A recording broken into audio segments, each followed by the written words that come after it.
রাস্তায় চলতে গিয়ে আমরা প্রায়ই দেখি দুটি কুকুর একে অপরের সাথে আটকে আছে। বিষয়টি অনেকের কাছেই কৌতূহলের, আবার অনেকের কাছে হাসির। অনেকে না জেনে তাদের মারধর করেন বা পানি ঢেলে আলাদা করার চেষ্টা করেন, কিন্তু আপনি কি জানেন এটি করা তাদের জন্য কতটা বিপজ্জনক?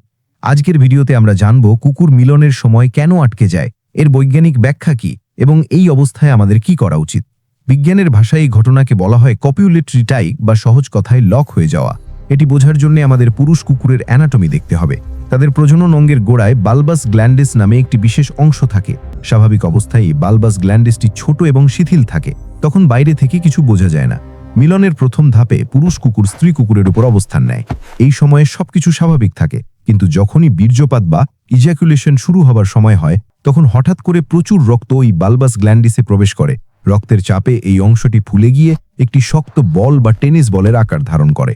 এটি স্বাভাবিকের চেয়ে 3 থেকে 4 গুণ বড় হতে পারে। অন্যদিকে স্ত্রী কুকুরের প্রজনন তন্ত্রেও একটি প্রতিক্রিয়া ঘটে। তার ভাজাইনাল মাসল বা পেশিগুলো সংকুচিত হতে শুরু করে।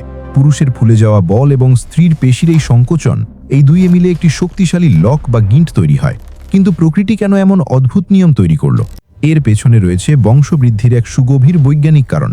প্রথম কারণ, বীর্য যাতে বাইরে বেরিয়ে না আসে। এই লকটি একটি সিল বা ছিপির মতো কাজ করে, যা বীর্যকে ভেতরে আটকে রাখে। দ্বিতীয় কারণ, প্রতিদ্বন্দ্বিতা রোধ। যতক্ষণ তারা আটকে থাকে, অন্য কোনো পুরুষ কুকুর ওই স্ত্রী কুকুরের সাথে মিলন করতে পারে না। আটকে যাওয়ার পর পুরুষ কুকুরটি সাধারণত তার পা নামিয়ে ঘুরে যায়। তারা একে অপরের বিপরীত দিকে মুখ করে দাঁড়ায়। একে বলা হয় বাট টু বাট পজিশন। এই পজিশনে থাকার ফলে তারা চারপাশের বিপদের দিকে নজর রাখতে পারে এবং আত্মরক্ষা করতে পারে। এই অবস্থাটি 5 মিনিট থেকে শুরু করে 45 মিনিট পর্যন্ত স্থায়ী হতে পারে। এটি নির্ভর করে কুকুরদের শারীরিক অবস্থার উপর।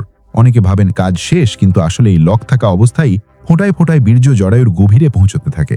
এই সময় কি তাদের ব্যথা লাগে? এটি কিছুটা অস্বস্তিকর হতে পারে, কিন্তু এটি তাদের জন্য যন্ত্রণাদায়ক নয় যদি না কেউ তাদের বিরক্ত করে। সবচেয়ে বড় বিপদ ঘটে যখন মানুষ তাদের জোর করে আলাদা করার চেষ্টা করে। জোর করে টানলে পুরুষ কুকুরের পেনিস বোন বা হাড় ভেঙে যেতে পারে, যা তার জন্য আজীবনের পঙ্গুত্ব ডেকে আনে। একইভাবে স্ত্রী কুকুরের প্রজনন অঙ্গে মারাত্মক ছিঁড়ে যাওয়া বা ইন্টারনাল ব্লিডিং হতে পারে। পানি ঢাললে তারা ভয় পেয়ে দৌড় দেয় এবং সেই ঝটকাতেই বড় ধরনের দুর্ঘটনা ঘটে। তাহলে আমাদের কি করা উচিত? উত্তর হলো কিছুই না, ধৈর্য ধরে অপেক্ষা করা। নির্দিষ্ট সময় পর বালবাস গ্ল্যান্ডিস থেকে রক্ত সরে গেলে সেটি আপনা আপনিই ছোট হয়ে যায় এবং তারা আলাদা হয়ে যায়। আলাদা হবার পর তারা নিজেদের পরিষ্কার করে এবং স্বাভাবিক জীবনে ফিরে যায়। কুকুর এই স্বভাবটি তাদের পূর্বপুরুষ নেকড়েদের কাছ থেকে পেয়েছে। বন্য পরিবেশে টিকে থাকার জন্য এটি জরুরি ছিল। বিড়াল বা অন্য অনেক প্রাণীর ক্ষেত্রে এমনটি ঘটে না। তাদের মিলন কয়েক সেকেন্ডের হয়, কিন্তু কুকুরের প্রজনন কৌশল ভিন্ন। প্রশ্ন হলো, টাই বা লক হলেই কি বাচ্চা হবে?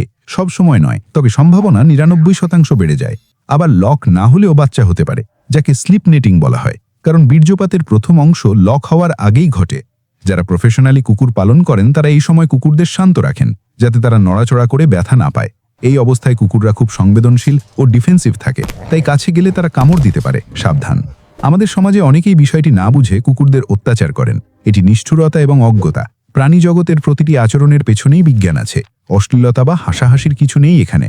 রাস্তায় কুকুরের সংখ্যা কমাতে চাইলে তাদের মারধর না করে বন্ধাকরণ বা নিউটারিং করা উচিত।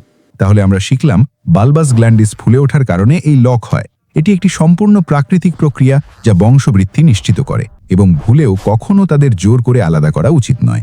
আসুন আমরা প্রাণীদের প্রতি সদয় হই এবং কুসংস্কার মুক্ত সমাজ গড়ে তুলি।